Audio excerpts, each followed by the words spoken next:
अस्सलामुअलैकुम वरहमतुल्लाहि वबरकातुहू। मैं साहिला टीचर। आज हम अकाउंट स्टार्ट करने जा रहे हैं। लास्ट पीरियड में हमने अकाउंट के बारे में पढ़ा था। बेसिक नॉलेज में मैंने आपको अकाउंट हिसाब किताब के बारे में दिया था। चैप्टर नंबर 1 हिसाबी पद्धति ना पारिभाषिक शब्दों यानी हिसाब किताब की तकनीकी इस्लाह, जिसकी खुसूसियत के बारे में, जिसके फवाइद के बारे में और नुकसान के बारे में मैंने आप लोगों को पिछले पीरियड में बताया था। पार्ट 1 में मैंने आपको उसके बारे में बताया था और हिसाब किताब कारोबार के बारे में थोड़ा नॉलेज दिया था। अब यहाँ पर हम पारिभाषिक शब्द यानी तकनीकी इस्लाह के बारे में पढ़ेंगे। जैसा कि मैंने आपको बताया था, हर लैंग्वेज में कोई ना कोई संज्ञा, कोई ना कोई नाम का इस्तेमाल होता है। जैसे कि इंग्लिश में शी ही, जैसे मैंने आपको पिछले पीरियड में बताया था। गुजराती में लड़का लड़की, छोकरा छोकरी, हिंदी में लड़का लड़की। इसी तरह अकाउंट की भी एक भाषा है और उस भाषा में जिस तरह हर एक चीज़ को एक वर्ड दिया गया है और उस वर्ड के हिसाब से उसकी एंट्री की जाती है यहाँ पर, तो हम उसके सारे वर्ड्स के बारे में सीखेंगे। तो यहाँ पर हम पारिभाषिक शब्द सीखना शुरू करेंगे ये चैप्टर में। तो पहले नंबर पे है धंधाकीय व्यवहार। धंधाकीय व्यवहार, धंधाकीय व्यवहार उर्दू में जिसको बोलेंगे कारोबारी लेन देन। उर्दू में जिसको बोलेंगे कारोबारी लेन देन। और आपको ये सब कुछ उर्दू में लिखना है। जो भी मैं यहाँ पर लिखूंगी वो आपको उर्दू में लिखना है। कारोबारी लेन देन, धंधाकीय व्यवहार, कारोबारी लेन देन। कारोबारी लेन देन किसे कहते हैं? हम अगर कोई कारोबार कर रहे हैं और उसमें हमने किसी को 5,000 का माल बेचा है, तो वो जो 5,000 का माल बेचा है, कोई एक इंसान ने, किसी ए ने बी को 5,000 का माल बेचा है। इसने इसको 5,000 का माल बेचा है, जिसके बदले ये इसको पैसे देगा, नकद देगा, पैसे देगा, और इसने इसको माल दिया है। इन दोनों के बीच में जो ताल्लुक हुआ है, इसे कारोबारी लेन देन कहा जाता है। यह है कारोबारी लेन देन। कारोबारी लेन देन दो तरह से होते हैं। रोकड़ व्यवहार यानी नकद की लेन देन और उधार व्यवहार यानी उधार की लेन देन। रोकड़ व्यवहार में फौरन पैसे, माल या स्टॉक, फर्नीचर, कुछ भी सामान खरीदते हैं तो फौरन पैसे चुका देते हैं। इसे नकद लेन देन कहा जाता है। उधार व्यवहार में कुछ वक्त दिया जाता है, 2 महीने, 6 महीने, 8 महीने, साल, 4 महीने, 2 साल का वक्त दिया जाता है और उस वक्त के दौरान, उतने टाइम पीरियड के दौरान जो पैसा चुकाना होता है उसको उधार लेन देन कहा जाता है। दूसरे नंबर पे है मूड़ी। दूसरे नंबर पे है बनाव। बनाव यानी हादसा। जैसे कि मैंने अभी आपको बताया, एक्स ने वाई को 2,000 रुपये का फर्नीचर बेचा, जिसके बदले इसने एक्स को 2,000 रुपये दिए। तो ये इन दोनों के बीच में जो हादसा हुआ है, ये हादसा होना जरूरी है, इसको बनाव कहा जाता है। फर्ज करो अगर एक्स ने वाई के पास 2,000 का फर्नीचर देखा है और जो फर्नीचर देखा है वो फर्नीचर इसे बहुत अच्छा लगा है। उसने सिर्फ मन में सोच लिया है कि मुझे फर्नीचर बहुत अच्छा लगा है, मुझे फर्नीचर लेना है। तो क्या इन दोनों के बीच में लेन देन हुई है? नहीं हुई। ये सिर्फ सोचने से या सिर्फ ऑर्डर देने से नहीं बनता व्यवहार। लेन देन में सामने वाले के साथ, दूसरी पार्टी के साथ बात की जाती है, उनके पास से माल आता है, जाता है, पैसा आता है, जाता है, तभी लेन देन बनती है। सिर्फ सोचने से या ऑर्डर देने से लेन देन नहीं बनती, बनाव नहीं बनता। हादसा होना मतलब बनाव बनना जरूरी है, इसलिए दूसरे नंबर पे बनाव। थर्ड नंबर पे मूड़ी। मूड़ी का मतलब धंधे में, कारोबार में जो मालिक होता है।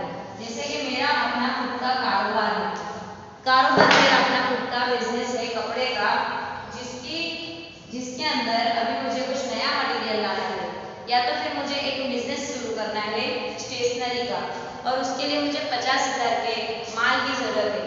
तो मैं कहीं से अरेंज करके अपना पैसा मेरे स्टेशनरी की दुकान खोलने के लिए लगाऊंगी। तो कोई भी इंसान, कोई भी धंधे का मालिक, कारोबार का मालिक अपना पैसा कारोबार में लगाता है बिजनेस स्टार्ट करने के लिए, कारोबार स्टार्ट करने के लिए, तो उसे पूंजी कहा जाता है। ये पूंजी मालिक धंधे में देता है। नंबर 4, उपाय।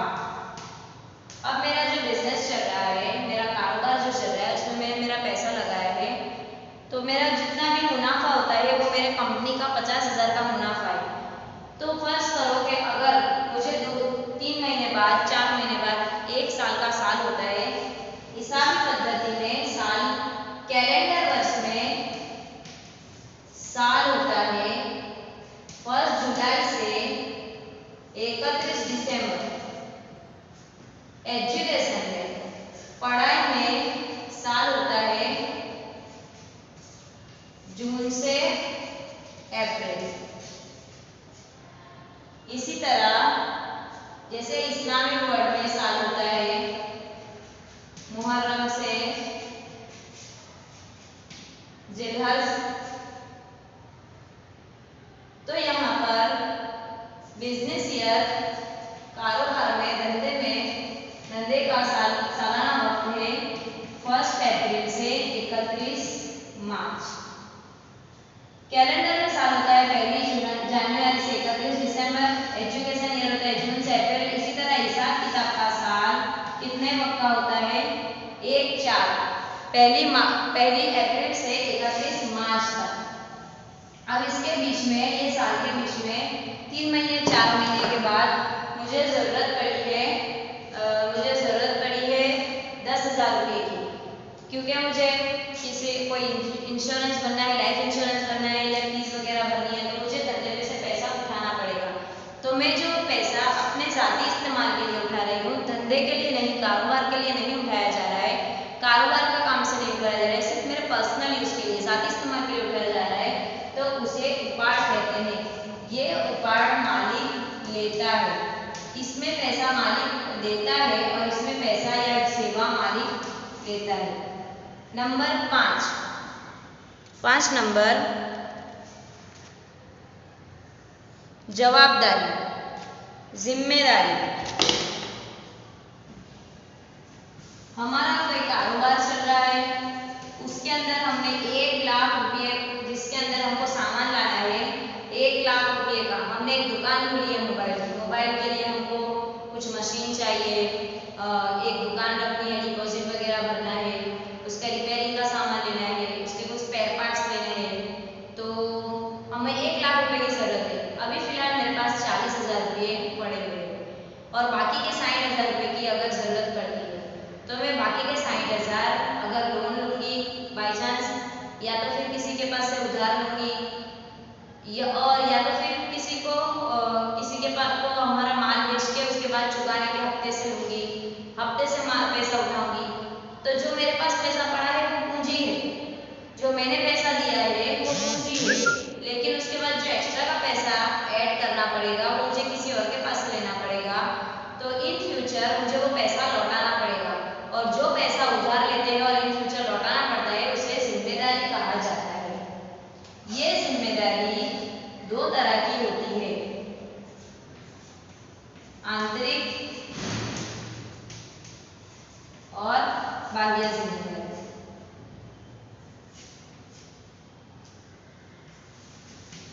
इसके अंदर होती है चालू जवाबदारी और बिन चालू जवाबदारी। चालू जवाबदारी को कहा जाएगा जारी जिम्मेदारी और बिन चालू जवाबदारी को कहा जाएगा गैर मुस्तकिल वाजिबात।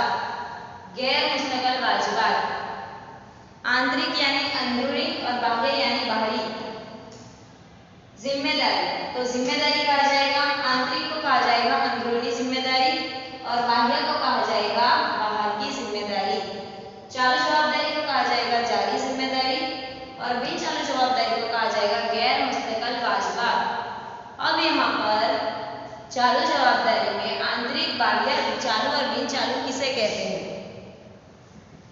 चालू जवाबदारी में हमने जैसे कि हमारा पैसा अभी जैसे कि हमारा कारोबार चल रहा है और हमने हमारे कारोबार में हमारा पैसा लगाया है पूंजी के तौर पर 50,000। ये पैसा हमारा कहीं गया नहीं है। हमारा पैसा जो धंधे में लगा है वो कारोबार में काम आने वाला है। तो ये पैसा हमारा धंधे में जमा है। क्या है? जमा। फ्यूचर में जब कभी धंधा बंद होगा या दूसरा पार्टनर आएगा तो हमारा पैसा ये धंधे में जमा रहेगा। फ्यूचर में कभी धंधा बंद होगा, कारोबार बंद हो जाएगा, तब हमको ये पैसा रिटर्न मिल सकता है। तो ये हमारी जिम्मेदारी, जो ये जो पैसा जो हमने हमारे कारोबार में दिया है, तो ये कारोबार के अंदर की जवाबदारी है, अंदरूनी जिम्मेदारी है। हमने हमारा खुद का पैसा हमारे खुद के कारोबार में लगाया है। धंधे के जो पार्टनर्स है, मालिक है, मालिक अपना खुद का पैसा जो कारोबार में लगाते हैं उसको अंदरूनी जिम्मेदारी, आंतरिक जवाबदारी कहा जाता है। धंधे के बाहर के कोई इंसान है, जैसे कि वो हमारे कारोबार में काम नहीं करते, हमने कोई हमारा फ्रेंड है, कोई हमारे रिलेटिव्स है या कोई पहचान में है या बैंक है, किसी और के पास से हमने पैसा उठाया है उधार के तौर पर, और वो जो हमको पैसा चुकाना है वो जो हमारी जिम्मेदारी है, तो बाहर के इंसान की जिम्मेदारी बाह्य जवाबदारी कहा जाता है। चालू जवाबदारी और बिन चालू जवाबदारी, जारी जिम्मेदारी और गैर मुस्तकिल वाजिबात। चालू जवाबदारी 1 महीने से लेके 1 साल, 1 महीने 1 मंथ से लेके 1 ईयर तक के टाइम के अंदर जो पैसा हमको चुकाना है उसे चालू जवाबदारी कहा जाता है। 2 साल से ज्यादा वक्त से 5 साल या 7 साल तक जो पैसा चुकाना है, ज्यादा वक्त 1 साल से ज्यादा वक्त के लिए 1 साल,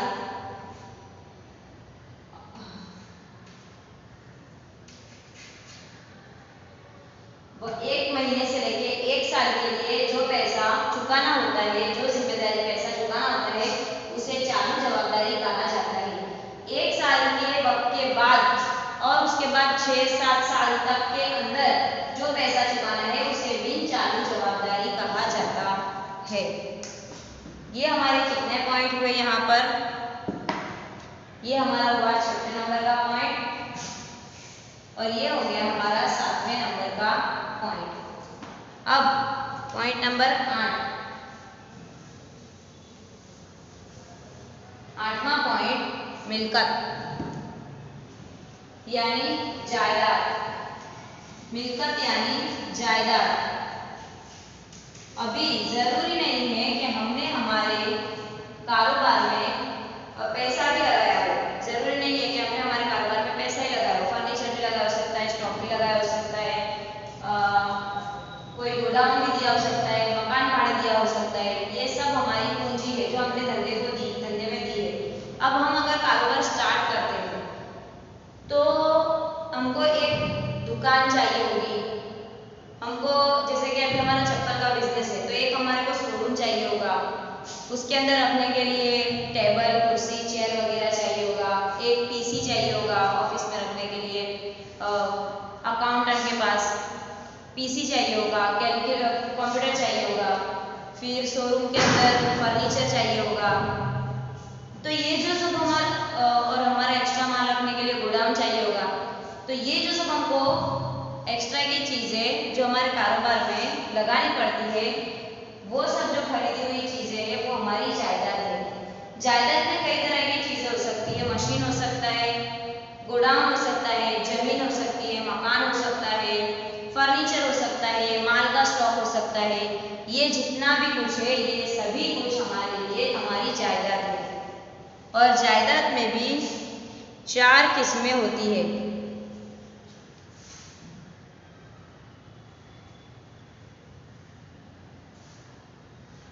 जायदाद में कई किस्में होती है। 8 नंबर के बाद 9 नंबर पर चालू मिल्कत और बिन चालू मिल्कत। चालू मिल्कत और बिन चालू मिल्कत, प्रवाही मिल्कत, वास्तविक मिल्कत, अवास्तविक मिल्कत। बिन चालू मिल्कत, उसके बाद है चालू मिल्कत।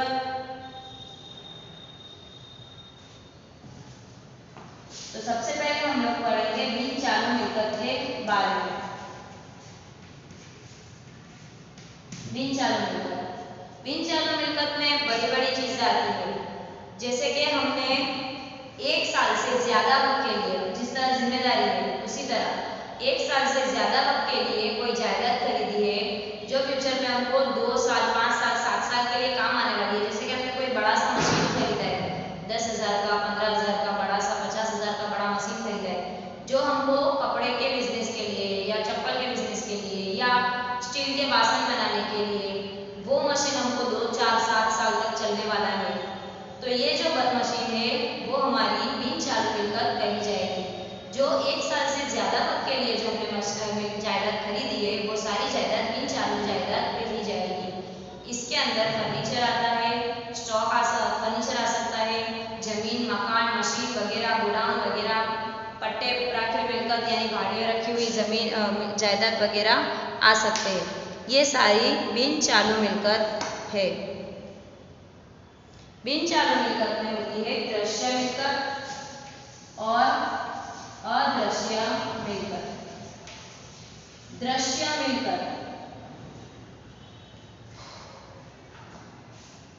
दृश्य मिलकत के अंदर होता है जो हमको दिखाई देने वाली जायदाद होती है, वो जो दिखाई देने वाली जायदाद होती है उसे दृश्य मिलकत कहा जाता है। जमीन, मकान, यंत्र, ये सब दृश्य मिलकत है। अदृश्य मिलकत में जो मिलकत दिखाई नहीं देती उसे अदृश्य मिलकत कहा जाता है, जिसके अंदर पैटर्न, सामग्री, ट्रेडमार्क वगैरह होता है। हमारे कारोबार में हमारा बिजनेस अच्छा चल रहा है, मुनाफा हो रहा है, तो हमारे बिजनेस की, जैसे कि सैमसंग मोबाइल की कंपनी है, वो सैमसंग कंपनी के मोबाइल दूसरी सारी जो कंपनीज है उसके मोबाइल से ज्यादा हेवी बिकते हैं। चाइना के जो मोबाइल है नॉर्मली उस मोबाइल के कंपैरिजन में, उस मोबाइल के सरखामणी में जो ब्रांडेड कंपनी है, जैसे कि आईफोन है, जैसे कि सैमसंग है, जैसे कि ओप्पो, वीवो है, ये सारे मोबाइल ज़्यादा महंगे बिकते हैं। तो किस वजह से? इस वजह से क्योंकि ये सबकी ब्रांड का एक नाम है, एक वैल्यू है, जिसकी वजह से लोग उस प्रोडक्ट के ऊपर, उस पैदाश के ऊपर ट्रस्ट करते हैं, भरोसा करते हैं। इस वजह से उस पैदाश की वैल्यू, कीमत, प्राइस बढ़ जाती है। तो ये जो है वो उसकी पागड़ी कही जाती है, ना दिखाई देने वाली जायदाद। जैसे कि कोई भी अभी जैसे कि एक नाइक के शूज है, तो उसके ऊपर किस तरह का राइट मार्क होता है, तो ये जो है वो उसकी पैटर्न है जो कोई और कंपनी यूज नहीं कर सकती। हर एक कंपनी का एक डेयरी मिल्क किसी तरह लिखा जाता है, ये कोई और कंपनी यूज नहीं कर सकती। तो जिस तरह का नाम, जिस तरह की पैटर्न एक कंपनी के पास होती है वो और कोई कंपनी यूज नहीं कर सकती, ये उसकी जायदाद है, ना दिखाई देने वाली जायदाद। अगर कोई और कंपनी ने यूज करा तो या तो उसके ऊपर केस हो सकता है, और अगर मोस्टली वो कोई कॉपी नहीं कर सकता तो हमको भी पता चल जाता है, एज अ कस्टमर एक ग्राहक होने के तौर पर हमको पता चल जाता है कि ये प्रोडक्ट असली है या नहीं, उसके नाम पे से, उसके सिंबल पे से। तो इस वजह से ये जो होता है वो ट्रेडमार्क को ना दिखाई देने वाली है कंपनी की वैल्यू, इज्जत, जायदाद है। नंबर 10, नंबर 12 दृश्य मिलकत, अदृश्य मिलकत हो गया अभी यहाँ पर। नंबर 10 हो गया, नंबर 11 और ये नंबर 12। यहाँ पर होगा चालू मिलकत। चालू मिलकत के अंदर आएगा 1 महीने से लेके 1 साल तक की मिलकत। चालू मिलकत के अंदर आएगा 1 महीने से लेके 1 साल तक के अंदर की मिलकत। जैसे जिसके अंदर हमारे कर्जदार होते हैं, अब कर्जदार जिसके पास से हम पैसा लेते हैं वो इतने तो अच्छे होते नहीं है जो हमको ऐसा बोलेंगे कि चलो भाई 2-4 साल के बाद पैसे लौटाना। वो जो हमारे जो कर्जदार है वो हमारे को हमको पीरियड देते हैं, हमारा वो हम इतने तो अच्छे हैं नहीं, उनको बोलेंगे 2 साल, 4 साल, 5 साल, 10 साल के बाद हमारे को पैसा चुकाना। हम उनको पीरियड देते हैं 2 साल, 2 महीने के अंदर पैसा चुकाओ, 6 महीने के अंदर पैसा चुकाओ, इतना टाइम पीरियड हम उनको लिमिट देते हैं। तो 1 महीने से लेके 1 साल के अंदर तक का जो पीरियड होता है, तो उस पीरियड के अंदर जो हमको पैसे वापस मिलते हैं, पैसा हमको मिलना होता है, उसे चालू मिलकत कहा जाता है, जिसके अंदर दीवारदार है, स्टॉक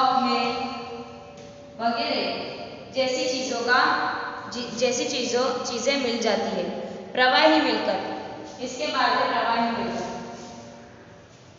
प्रवाही मिलकत यानी आसानी से पैसे के अंदर ट्रांसफर कर लेना, आसानी से पैसे के अंदर कन्वर्ट कर लेना। जैसे कि हमारे पास अभी स्टॉक पड़ा हुआ है, 12,000 का स्टॉक है। अभी धंधे में हमारे को अर्जेंट किसी को 10,000 रुपये देने हैं, तो 12,000 के स्टॉक को हमारे को अर्जेंट में बेचना है। अर्जेंट में बेचना है तो हम 10,000 में किसी और कंपनी को, किसी और गोडाउन में, किसी और दुकान में वो स्टॉक 2,000 कम की कीमत में बेच देंगे। तो ये जो होता है वो हमारी प्रवाही मिलकत कहा जाता है, यानी आसानी से पैसे में कन्वर्ट कर देना। कोई भी हमारी जायदाद को हम आसानी से बेच बाच कर पैसे में कन्वर्ट कर सके तो इसे प्रवाही मिलकत कहा जाता है। नंबर 14 नंबर वास्तविक मिलकत। वास्तविक मिलकत का मतलब होता है जिसकी असलियत में, वास्तविक मिलकत जिसकी असलियत में पैसों में आमदनी गिनी जाए उसे वास्तविक मिलकत कहा जाता है, जो असलियत में पैसे में गिनी जाती है। जैसे कि जमीन, मकान, मशीन, ट्रेडमार्क, पेटेंट, जैसे कि देवादार, स्टॉक, फर्नीचर, ये सब जो दिखाई देती है जिसका असलियत में पैसे में कीमत आंकी जाती है उसे वास्तविक मिलकत कहा जाता है। अवास्तविक मिलकत जो दिखाई नहीं देती लेकिन फिर भी उसकी गिनती करनी होती है उसे अवास्तविक मिलकत कहा जाता है। अवास्तविक मिलकत के अंदर वटाव है, वटाव यानी छूट, डिबेंचर, खर्चे वगैरह होता है। अभी जैसे कि हमने कोई एक मशीन खरीदा है, फॉर एग्जाम्पल हमने कोई एक मशीन खरीदा है 40,000 का, और वो 40,000 का मशीन हम 3 साल के बाद, 3 साल तक हमने रखा है और 3 साल तक हमने उसकी घिसाई गिनी है 4,000, 3 साल के बाद उसकी वैल्यू कितनी हो गई है? 3 साल के बाद उसकी वैल्यू हो गई है 25,000। तो हमने ये मशीन खरीदा है, तो ये जो 4,000 हमने जो घिसाई गिनी है, ये जो घिसाई गिनी है, ये घिसाई अवास्तविक जायदाद है, यानी ना दिखाई देने वाली जायदाद जिसका हमको पैसा चुकाना पड़ता है लेकिन वो दिखाई नहीं देता। आगे के चैप्टर में धीरे धीरे आपको ये सब कुछ समझ में आ जाएगा। 16 नंबर पे है आमदनी। अब यहाँ से हम यहाँ पे पीरियड खत्म करते हैं। आमदनी, पूंजी आमदनी, महसूली आमदनी, महसूली खर्च, ये सब के बारे में आपको इंशाल्लाह नेक्स्ट पीरियड में बताऊंगी। ओके, अल्लाह हाफिज़।